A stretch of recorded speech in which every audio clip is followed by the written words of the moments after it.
वासुदेव थे वो पानी से होते हुए पीछे शेषनाग ने कान्हा जी के लिए रास्ता बनाया था ताकि वो भीगे ना, वो अच्छे से गोकुल पहुँच जाए। उसके बाद फिर हमने दिखाया गोकुल गाँव, हमारे कान्हा जी को गए गोकुल गाँव।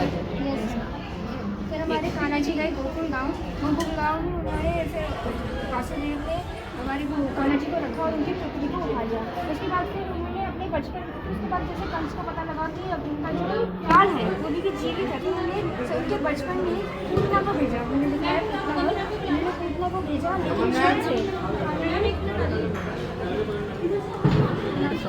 कान्हा जी को मारने में उनके मामा ने जिसको बताया कि पूतना को भेजा, लेकिन छल से हमारे कान्हा जी ने पूतना का भी वध कर दिया। आपने की देखा कभी टीवी में ये पूरा सीरियल? धीरे धीरे गाँव के सारे बच्चों को मारना शुरू किया जो कान्हा जी के साथ पैदा हुए थे। तो वो आखिर में पहुंची कान्हा जी के पास, बहुत सुंदर कन्या बनके गई वो, और कान्हा जी ने चोरी करके ले आई। सब कह रहे थे ये बहुत सुंदर है, लेकिन एक्चुअली वो राक्षस ही थी। लेकिन कान्हा जी ने उन्हें मार गिराया और उनका वध कर दिया। फिर उसके बाद हमारे कान्हा जी ने शेषनाग को वध किया। वध नहीं किया मतलब उन्होंने क्या था कि वो वहाँ की जो नदी थी वहाँ शेषनाग अपने सारे वेश से गोकुल के वासियों को और गाय को मार रहे थे। तो उन्होंने क्या करा, शेषनाग का ऊपर अपना नृत्य किया था उन्होंने शेषनाग के ऊपर, और उसके बाद उन्होंने क्या करा था कि उनको कहा था कि अपनी वापस आना तो तुम जाओ। मुझे जो 18वीं उनकी वाइफ थी, वो जो लगी है उनकी वाइफ है, उनसे शराब पी और कहते हैं कि उनको छोड़ दीजिए, उनसे गलती होती है तो अपना कभी नहीं चले जाते हैं। फिर उसके बाद हमारे कान्हा जी ने उठाया था गोवर्धन पर्वत, क्योंकि जब उन्होंने देखा तो गाँववासी इंद्रदेव की पूजा कर रहे हैं, क्योंकि वो क्या थे, देवों के राजा थे और तो उन्होंने देखा तो कान्हा जी ने बोला कि आखिर तुम इंद्रदेव की पूजा क्यों करते हो, जबकि हमारा गोवर्धन पर्वत है वो हमें हमारी गायों के लिए घास देता है, हमें नदी प्रदान करता है, तो तुम गोकुल की पूजा करो। तो उन्होंने फिर गाँववासी ने कहा हाँ ये सही बात है, हमें गोकुल की पूजा करनी चाहिए।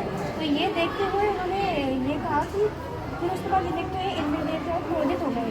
उन्होंने बोला आखिर ये गाँव वाले मेरे को छोड़ के गोवर्धन की पूजा कैसे कर सकते हैं, मैं राजा हूँ देवों का और ये मेरे को छोड़।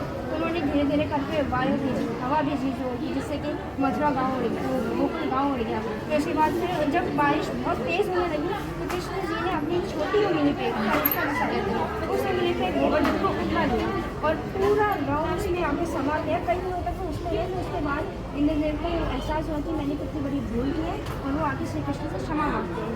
फिर उसके बाद हमारा था हमारे श्री कृष्ण की रासलीला। हमारे श्री कृष्ण ने गोपियों के साथ कई रासलीला रचाई हैं। और उसमें सबसे मेन थी हमारी राधा रानी। राधा रानियों के साथ, गोपियों के साथ उन्होंने होली खेली है, रास रचाई हैं, कई मस्तियाँ की हैं। और उसके बाद फिर हमारा कंस वध, हमारे जो कृष्ण और हमारे बलराम थे इनको न्योता आया था मथुरा से। जब उनको पता लगा उनके मामा को कि वो जीवित है तो उन्होंने उनको भेजा न्योता अपने मथुरा आने का। तो वो गए, उन्होंने वहाँ कंस के महल में ही उसका वध कर दिया। और ये थी हमारे श्री कृष्ण की। Amazing really. बट आपने जो एक्सप्लेनेशन दिया ना, रियली इतना मतलब इतनी मेहनत से आपने काम किया है, स्टेप बाय स्टेप, जन्म से मृत्यु तक कंस की आपने मतलब पूरा एक डिस्प्ले कर दिया step by step. Amazing, really appreciate.